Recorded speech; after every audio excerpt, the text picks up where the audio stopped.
Évangile de Jésus-Christ selon saint Luc. En ce temps-là, de grandes foules faisaient route avec Jésus.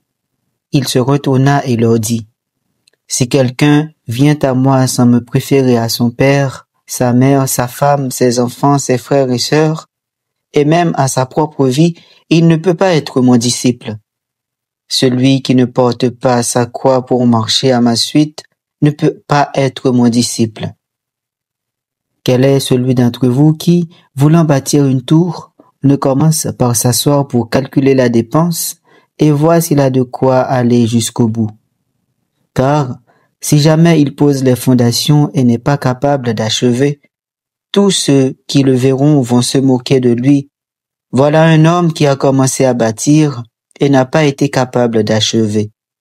Et quel est le roi qui, partant en guerre contre un autre roi, ne commence par s'asseoir pour voir s'il peut, avec 10 000 hommes, affronter l'autre qui marche contre lui avec 20 000. S'il ne le peut pas, il envoie, pendant que l'autre est encore loin, une délégation pour demander les conditions de paix. Ainsi donc, celui d'entre vous qui ne renonce pas à tout ce qui lui appartient ne peut pas être mon disciple.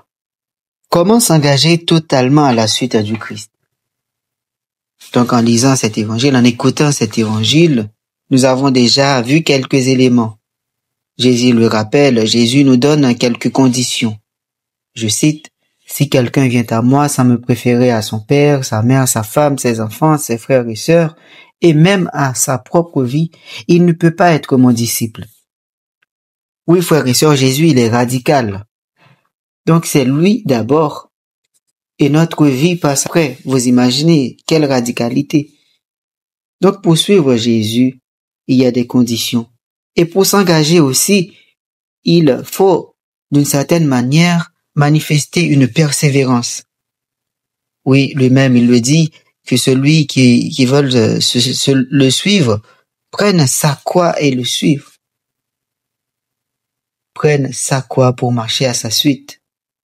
Oui, frères et sœurs, ces croix-là, il faut les identifier. Si nous regardons bien dans la deuxième lecture, il était question de Saint Paul qui est prisonnier. Vous voyez jusqu'où être à la suite du Christ peut nous amener. Même à la prison. Parce que annoncer la bonne nouvelle, ça dérange.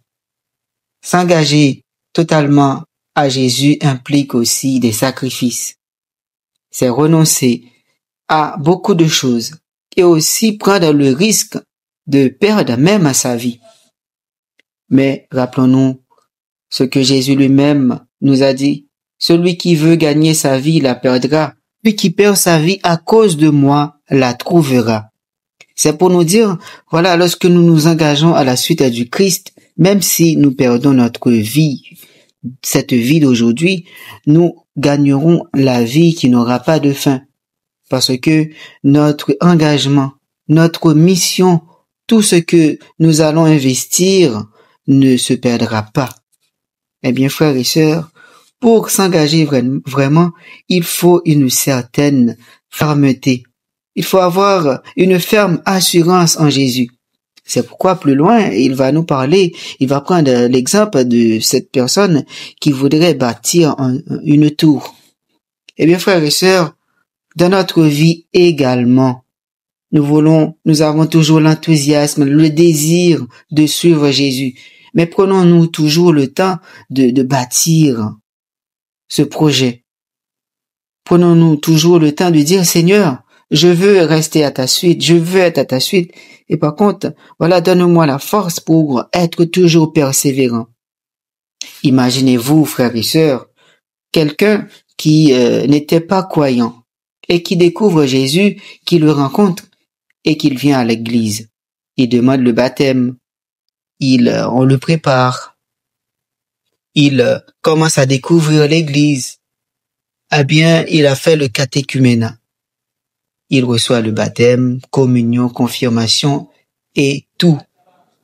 Imaginez-vous que, en ayant tout cela, après, il sait plus quoi faire. Eh bien, est-ce qu'on va pas prendre le risque pour dire, il a fait tout cela pour rien. Parce que il a voulu être croyant, le Seigneur lui a permis d'être croyant. Il a voulu recevoir le sacrement, et le baptême, la communion, la confirmation, c'est fait. Mais a-t-il pris vraiment le temps de se dire, cette rencontre que j'ai faite avec Jésus, il doit y avoir quelque chose de solide dedans. Quelque chose qui est basé sur une relation de confiance. Quelles que soient les épreuves qui arrivent, je me dois de tenir bon. J'ai quelqu'un sur qui compter. Oui, frères et sœurs, c'est ce que Jésus nous demande. Le préférer à notre père, notre maman, nos enfants, frères et sœurs, etc., avant lui. C'est ça. Avoir cette assurance que Dieu passe avant tout. Ce frère, cette sœur que j'ai, c'est le Seigneur qui m'a permis de l'avoir. Est-ce que je vais prendre le risque de faire passer ce frère, cette sœur avant le Seigneur? Le risque, ce serait de faire passer le don à la place du donateur. Et c'est là que Jésus, et c'est ça que Jésus veut que nous expérimentions.